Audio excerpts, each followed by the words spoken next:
consejo. Señor conductor, recuerde respetar las señales de tránsito y conducir a una velocidad prudente. No exponga a su familia y a usted a un riesgo innecesario. Se lo recuerda Polar Comunicaciones.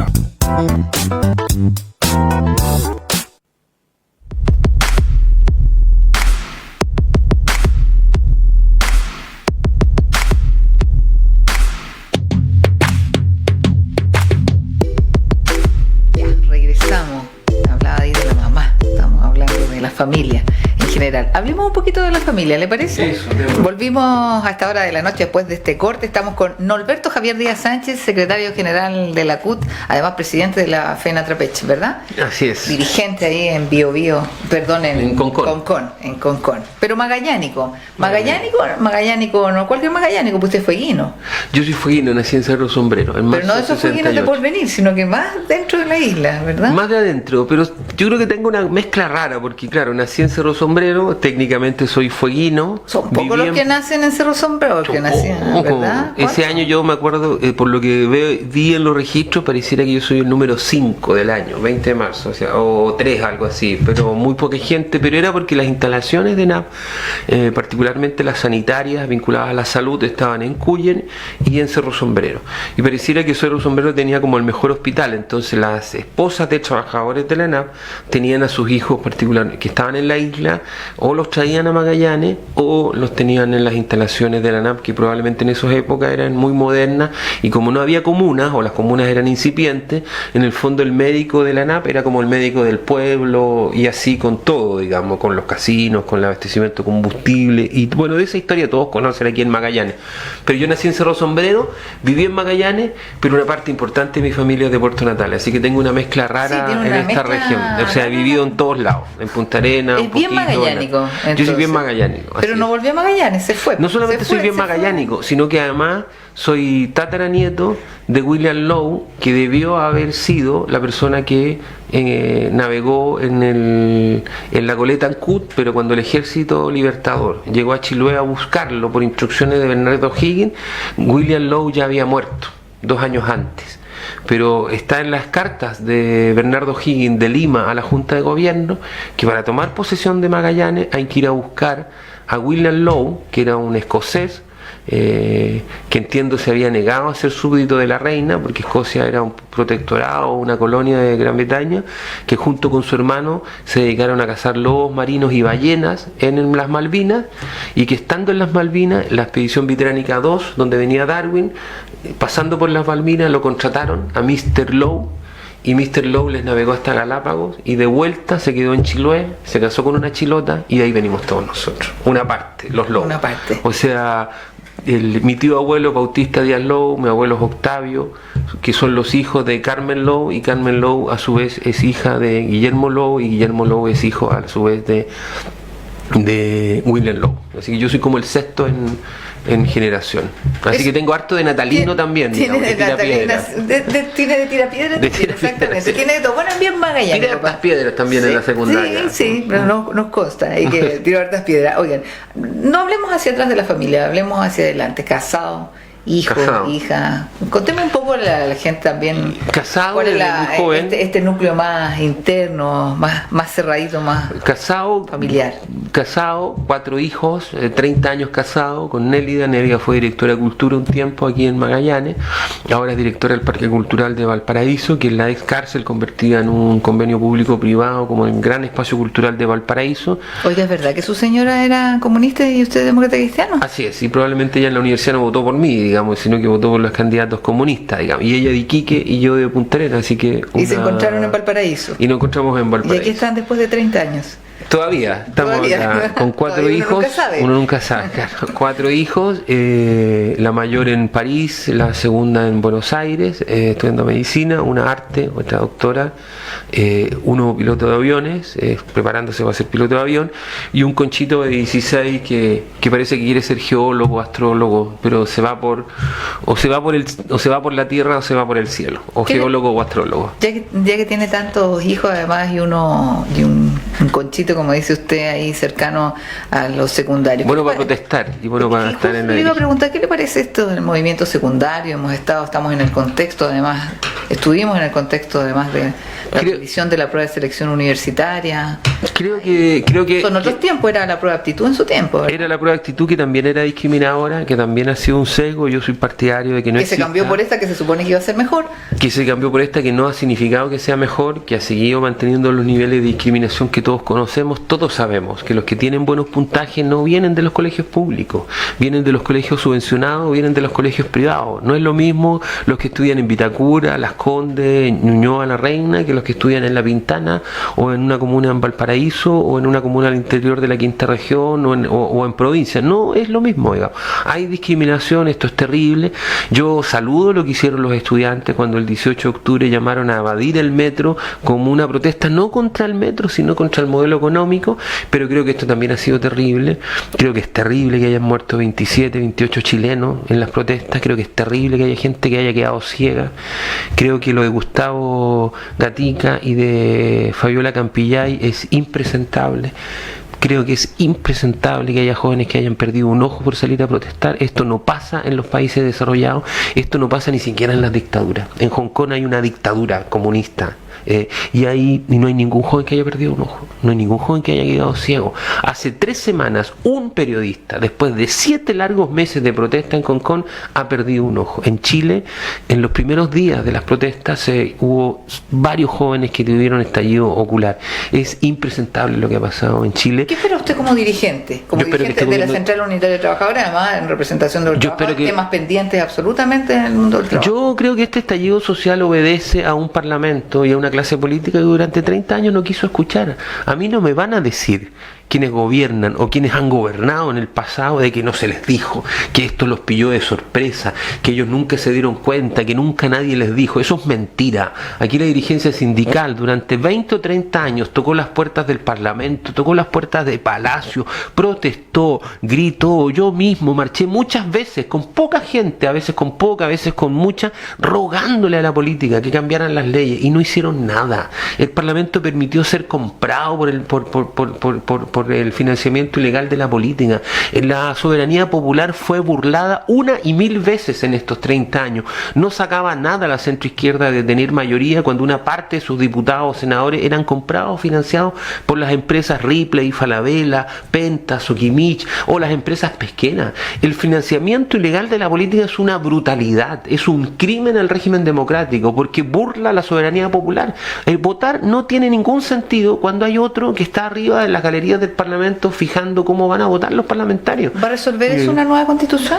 Yo creo que una nueva constitución es una obligación moral mínima necesaria. No sé si lo resuelva, pero lo que nosotros no podemos permitir es que la plata siga dominando en la política, porque se hacen leyes al gusto de los empresarios y no al gusto de las grandes mayorías. Aquí dictan pauta las 5 o 6 familias más grandes de este país. En Chile hay una concentración económica que es impresentable.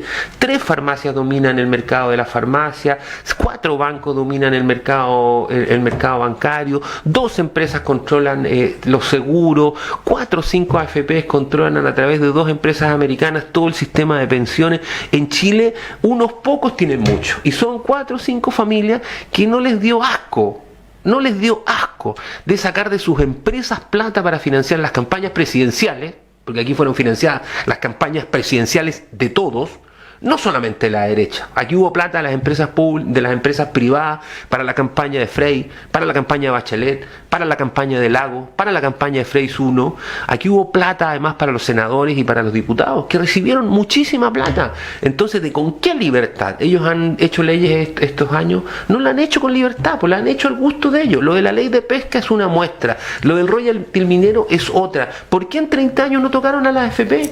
Hay parlamentarios, senadores y diputados que fueron directores de AFP y ahora se ponen el cartel de que no quieren más AFP. Perdónenme, yo lamentablemente le tengo poca credibilidad a la actual clase política. Yo en eso creo que el despertar que ha habido en Chile tiene que permitir una renovación de nuestra clase política, y los que han gobernado que se vayan para la casa, que entreguen el poder. Hay gente que viene opinando en política desde 1973, hay gente que lleva 50 años incluida la dictadura, opinando en política y no se quieren jubilar, no se quieren retirar, no le quieren dar espacio a otros. El tiempo nuestro ya pasó.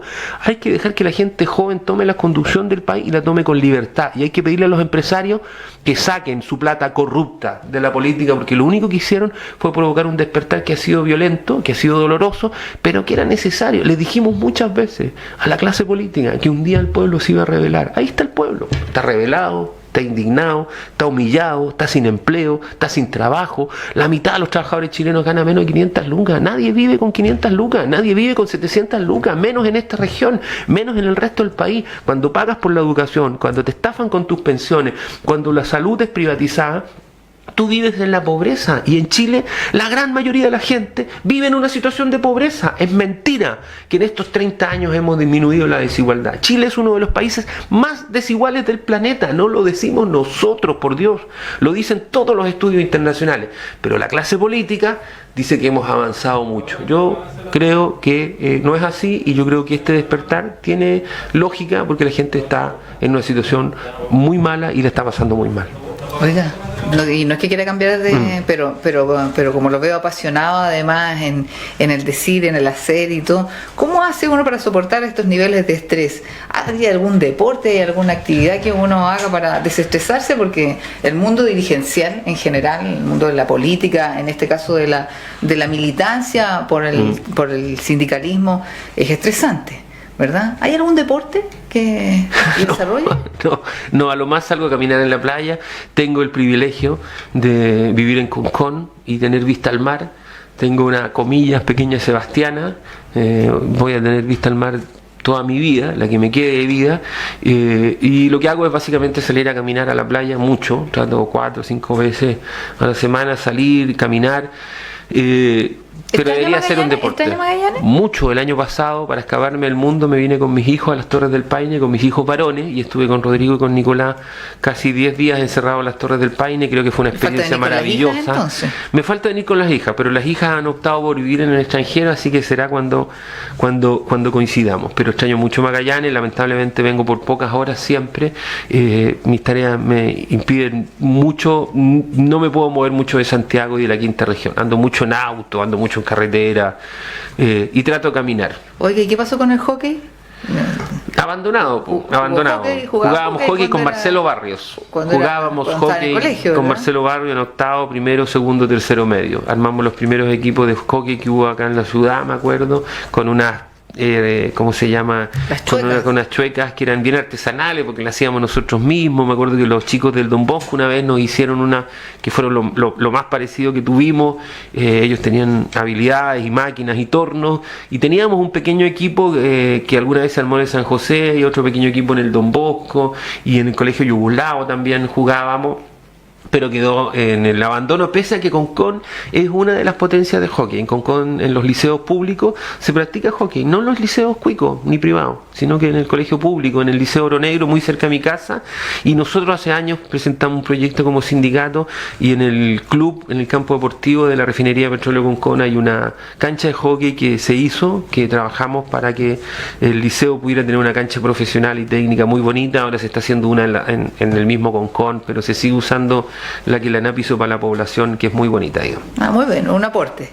Un aporte, como lo fue la Casa Abierta y el Centro Cultural, que injustamente cerraron porque enfrentamos a la corrupción de la gestión de Marcelo Topman en los 4 años. Lo vimos ahí en esa pelea importante también. ¿Qué se le viene a la mente si yo le digo el barrio Prat? Uy, el lugar donde nací. El lugar donde nací. Yo puedo decir que nací en Población, o sea, técnicamente nací en Cerro Sombrero, pero mi vida y mi infancia está en Videla 501, en el barrio Prat, cuando era la última calle de Punta Arenas, cuando uno abría la calle, la cortina del living, y miraba del living hacia afuera, y había campo. Después vino la población Manuel Chaparro y otra, y entiendo ya que Videla no es la última calle, y para arriba hay un montón de poblaciones. Después pero Avenida Frey, hoy día ya pero los 70 absolutamente poblado, pero claro, y está más arriba. Bueno, sí, pero en los 70 Videla era la última calle del barrio Prat, y a mí tengo los mejores recuerdos de ese grupo de amigos, de la gente que vivía ahí, y de todo ese entorno. Creo que el barrio Prat es un gran barrio. Después nos cambiamos al centro, a Paraguaya, que también es otro gran barrio bonito de Punta Arenas. Bueno, Punta Arenas tiene lugares preciosos, digamos. En ese tiempo todavía se podía hacer vida de barrio y vida de amigos. ¿Qué se viene para el año 2020? Para la Central Unitaria de Trabajadores, desde la dirigencia además de la Central Unitaria de Trabajadores. Bueno, para unos días más. Para el mundo de la Empresa Nacional del Petróleo tengo claro que van a seguir además en esto de que se haga justicia, de que finalmente de alguna manera se reconozca que se cometió un ilícito y paguen aquellos que tienen que pagar, ¿verdad? La justicia para el mundo del trabajo siempre ha sido esquiva para los trabajadores y esquiva para combatir los actos de corrupción. Nosotros no vamos a descansar para que los hechos corruptos que usaron en la ANAP sean investigados y se sancione a los responsables, no importa los altos currículum o las altas posiciones de poder que pudieran tener aquí en Chile, como la tiene el señor Pacheco, como la tiene el señor Vitrán o como la tiene el señor Marcelo Togman, que hoy día es director del proyecto Alto Maipo, proyecto que obviamente fue un proyecto cuyo nacimiento es irregular y cuya actuación en general a diario vemos en las noticias y en las redes sociales las cosas raras de ese proyecto. ¿Qué viene para la CUT? Unos días más hay congreso. Rompieron, son parte además de la Mesa de Unidad Social. Somos se vio parte de la hace unos Mesa de días Unidad atrás que ya no hay diálogo con el gobierno. Nunca ha habido diálogo en realidad con el gobierno. Yo creo que la gente tiene una invitación del gobierno que fue muy tardía, que fue después de que habían pasado ya 2 meses de protestas y aceptamos. Ya se había llegado a este acuerdo nacional por la paz. O sea, a nosotros nos invitaron después del último paro que se convocó y nos invitaron después del acuerdo. El acuerdo fue después del paro, el acuerdo se provoca por el paro, ese 12 de noviembre, ese martes 12, que fue un día muy tenso para el país, muy violento. Apuró este acuerdo que hoy día ya se ha caído. La semana pasada los senadores de Renovación Nacional y la UDI y de Bópoli han dicho que no van a apoyar un acuerdo histórico que duró menos de un mes su vigencia, porque en la práctica se están oponiendo a modificar la Constitución, o sea, mostrando que son lo que han sido siempre, digamos, una derecha muy momia, muy defensora de la Constitución de Pinochet y de los privilegios que le significó esa Constitución. Ahora, ¿qué le viene a la CUT? Viene para los trabajadores, que además estamos discutiendo jornadas laborales, estamos discutiendo un ingreso mínimo, estamos hablando de pensiones también. El gobierno ha presentado la semana pasada un proyecto para enfrentar esta emergencia, según ellos para proteger el empleo, según ellos para que los trabajadores no pierdan sus puestos de trabajo, y no aprovecha el gobierno aprovecha la oportunidad para introducir los pactos individuales sin sindicatos. Eso ya fue una idea ampliamente rechazada en todo el mundo y ampliamente rechazada en el propio Parlamento chileno, pero ellos no pierden la oportunidad de meter la cola, de hacer la maldad e introducir cosas que en nuestro Parlamento hay. A ellos no les gusta, ellos no quieren proteger el empleo, ellos quieren normas que hagan más flexibles las normas laborales de forma tal que los empleadores tengan mayores facilidades para despedir en forma más barata. Por tanto, se vienen días de pelea y de lucha. En lo pronto, unos días más, va a haber el día 28 y 25, Congreso de la CUT. Ese Congreso convoca a elecciones universales, un voto, por primera vez en la historia del movimiento sindical nuestro, por segunda vez, la primera fue el 71 en el país, y esperamos que ese Congreso apruebe elecciones en agosto de este año, y esperamos que este año podamos tener un proceso electoral ordenado y limpio. El país conoce y sabe que fuimos víctimas de la intervención al interior de la CUT, del intento de quebrarla, del intento y la borrachera de poder de un ex dirigente sindical que quiso quedarse con la CUT, que se autoproclamó presidente sin haber ganado. Los tribunales terminaron dándonos la razón. Fue una larga lucha en los tribunales y esperamos este año convocar a elecciones y que haya una renovación de la directiva sindical. Pero eso, que es un trámite democrático, no es más importante que lo que viene. Lo que viene es un año de pelea y un año de lucha. Primero, para que en abril haya un amplio respaldo a la posición de sí a la nueva Constitución, a que modifiquemos esta Constitución, y en octubre a que elijamos constituyentes que permitan elegir y dictar una nueva Constitución. No, paritaria. Yo creo que es impresentable que nosotros tengamos una convención constituyente para la nueva Constitución que no considere que la mitad tienen que ser hombres y la mitad tienen que ser mujeres. A mí me parece. Todos electos democráticamente, sin protección de parlamentarios. A mí no se me da la vida en esto, pero yo creo que si el Parlamento fue incapaz perdónenme, fue incapaz, fue absolutamente inútil para detener la violencia desatada de un gobierno que estaba reprimiendo, ese Parlamento a mí no me da ninguna garantía de hacer una constitución limpia. Si además en ese Parlamento siguen existiendo y ejerciendo cargos senadores y diputados que fueron financiados por las mismas empresas que se investigan por actos de corrupción, a mí me parece que esto es impresentable. Por tanto, no es que lo diga uno, porque los parlamentarios como que se enojan con uno, porque uno dice estas cosas, pero el Parlamento perdió toda legitimidad, como perdió toda legitimidad la Iglesia cuando se convirtió en una máquina, en una organización criminal para esconder, para encubrir delitos sexuales contra los menores, digamos. Porque lamentablemente la Iglesia Católica terminó convertida en eso, en un lugar que significó que fue el mejor amparo para aquellos que abusaban de menores. De la misma manera, el Parlamento fue corrompido por el dinero y fue financiada una parte importante de sus representantes con el financiamiento ilegal de la política a través de las empresas, y esas empresas sacaron leyes a su favor y estafaron a los chilenos. Entonces aquí se hizo trampa, no solamente hicieron trampa las farmacias, han hecho trampa las AFP, han hecho trampa las mineras, han hecho trampa las pesqueras, y no las sacan ni por curado, no hay ningún empresario preso, y cuando los condenan, perdónenme, los condenan a clases de ética. A un trabajador, si roba en un supermercado, o si roba una gallina, o si roba para comer, se va preso y le caen las penas del infierno. A Carlos Alberto Dénaro, a Eugenio Lavín, a Jovino Novoa, que participó con su oficina de abogado, no la sacaron ni por curado, los mandaron a hacer clases de ética. A los trabajadores los mandan a la cárcel, a los empresarios los mandan a la universidad. Eso no es justo, y por eso esta explosión, y por eso tanta rabia y tanta injusticia en un país que además, Claudia, no es pobre. Chile no es un país pobre. Esa es una mentira que nos han instalado desde los medios de comunicación y desde los poderes fácticos. Ningún país con 4.500 kilómetros de costa frente al Pacífico puede ser pobre. Sin embargo, en Chile el pescado es caro y poco accesible para las familias más pobres de este país. Solo con la costa chilena, a nadie debería faltarle pega en este país. A nadie debería faltarle un plato de pescado, un plato de carne, comida y un buen sueldo decente. Solo con la costa, ningún chileno debería ganar menos de 1 millón de pesos. Sin embargo, en este país, los más pobres la pasan muy mal, y los más pobres son la mayoría. Chile además tiene cobre, Chile además tiene reservas naturales inagotables, de reservas solar, de reservas hidráulicas, a través de las represas para generar energía renovable no convencionales, que nos permitan ir disminuyendo las emisiones de CO2. Mira que te lo digo yo, que soy petrolero, digamos, pero finalmente el petróleo, el diésel va a terminar siendo para los barcos, para los aviones, para aquellos espacios donde se requiere mucha energía y no basta la solar, o no basta la eólica, o no basta la energía hidráulica que se saca a través de la lluvia. Chile es un país rico. Chile lo único que no tiene, a diferencia del resto de América Latina, es grandes propiedades de petróleo, pero incluso gas Chile tiene. Lo que pasa es que está a niveles de exploración que todavía siguen siendo muy caros. Tenemos litio, además, seguimos teniendo cobre, y tenemos el desierto más claro del mundo, lo cual nos puede permitir dotar en un 25, 30, 40% de energía solar a este país. Entonces Chile tiene muchas cosas, pero están muy mal repartidas. ¿Y por qué? Porque hay 4, 5, 6, 7 familias que desde hace muchas décadas, pero particularmente en la época de la dictadura, se quedaron con el país y se lo han embolsado. En este país hay 500 familias que se llevan una cantidad de plata como los más multimillonarios del país, mientras la gran mayoría de los chilenos gana menos de 550 lucas. Eso no puede ser. Oiga, podríamos seguir conversando mucho rato, pero se nos terminó el tiempo. Última pregunta, porque estamos cerrando. Si no hubiese sido dirigente sindical, trabajador social, ¿qué le hubiese gustado ser? Cerrando, ya que estamos terminando además esta noche de entrevista y de conversación, conociendo un poquito más a Norberto Díaz Sánchez, secretario general de la CUT. Yo le hablo mientras él piensa qué le hubiese gustado hacer. ¿Quedó algo pendiente?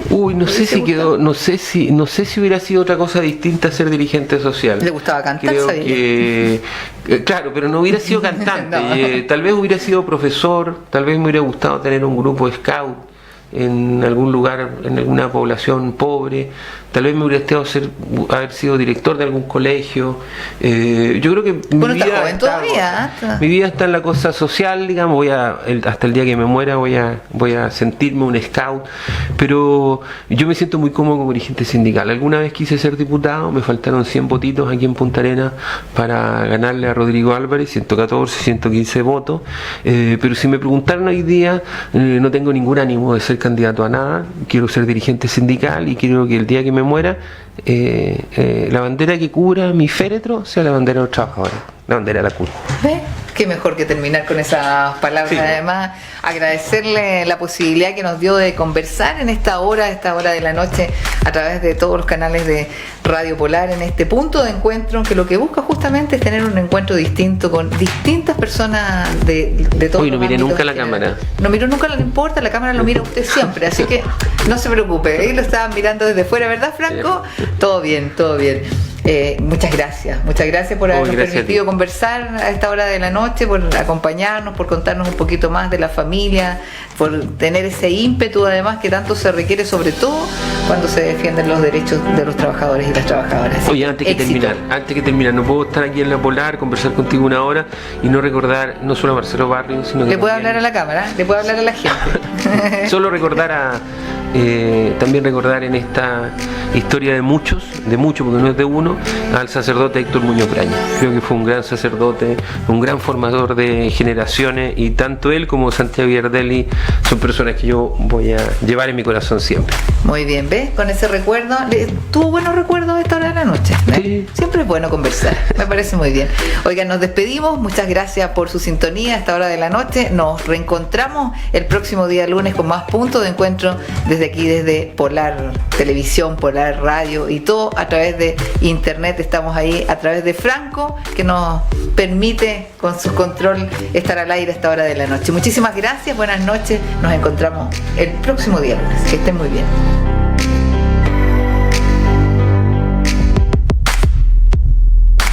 Polar Comunicaciones, radio, televisión e internet, en su programación de verano presentó un programa de conversación, Punto de Encuentro. Conduce Claudia Barrientos.